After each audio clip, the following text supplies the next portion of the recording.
The theory behind self-efficacy grew from the work of Albert Bandura. His research showed that the belief that people have in their ability to influence the events of their life was instrumental in their ability to grow and succeed.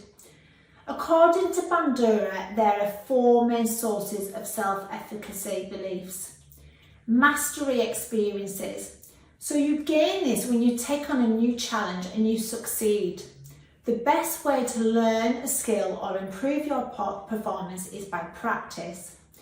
Part of the reason this works so well is that you are teaching yourself that you are capable of acquiring a new skill. Success directly impacts the way you think about yourself, so succeeding in a task boosts confidence and increases the likelihood of achieving similar tasks again. It does require resilience to manage expectations and also to accept failure positively. Vicarious experiences. This is simply having a role model with high efficacy to observe, emulate and to absorb some of those positive beliefs. Watching similar people succeed or hearing their success stories will motivate you to believe that if they can do it, I can too. Verbal persuasion. This factor describes the positive impact that your words can have on someone's self-efficacy. Telling someone, including yourself, that you are capable of facing any challenge can motivate and add to your growing belief to succeed.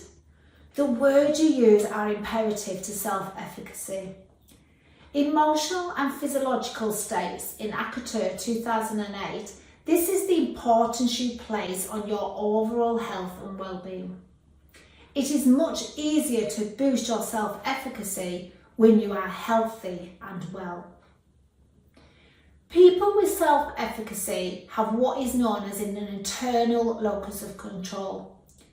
This is where you believe or not that you have the power to alter your life events. You believe it is within internal locus of control or outside of you, which is external locus of control. Let me give you an example. So you failed an assignment on a course. If your immediate thoughts were, I failed because the teacher graded me unfairly, she doesn't like me, this is an external locus of control, the blaming of other people. Whereas an internal locus of control thought would be to admit your own mistakes and failures and be willing to take responsibility for where you went wrong, and that can be something that you can change. So self-efficacy and an internal locus of control go hand in hand. Self-efficacy is relatively easy to spot because those with high self-efficacy tend to be the people who achieve, accomplish and succeed more often than others. Whereas people with low self-efficacy avoid accepting challenges as they fear failure and they tend to focus more on their weaknesses and less on their strengths. I have included a self-efficacy questionnaire so that you can do a bit of self-assessment. You will find the questionnaire in the resources material. I would also suggest you watch the video Self-Efficacy.